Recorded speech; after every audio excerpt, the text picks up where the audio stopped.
জনপ্রিয় অভিনেতা নিলয় আলমগীর এবং তার স্ত্রী তাসনুভা তাবাসসুম হৃদি আলাদা হওয়ার সিদ্ধান্ত নিয়েছেন। কী এমন ঘটল যে এই সুখী দম্পতি বিচ্ছেদের পথে হাঁটলেন? সাম্প্রতিক সময়ে তাদের সম্পর্ক নিয়ে নানা গুঞ্জন শোনা যাচ্ছিল। অবশেষে তারা ডিভোর্সের মাধ্যমে সেই গুঞ্জনের সত্যতা নিশ্চিত করলেন।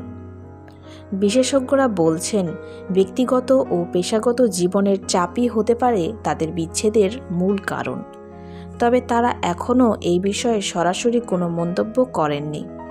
তাদের এই বিচ্ছেদ কি চূড়ান্ত, নাকি পুনর্মিলনের সম্ভাবনা রয়েছে? বিস্তারিত জানতে আমাদের সাথে থাকুন। এমন আরও আপডেট পেতে আমাদের চ্যানেলটি সাবস্ক্রাইব করুন এবং আপনার মতামত কমেন্টে জানান। নিলয় ও হৃদির এই বিচ্ছেদ তাদের ভক্তদের জন্য একটি বড় ধাক্কা। তাদের ভবিষ্যৎ জীবনের জন্য রইল শুভকামনা।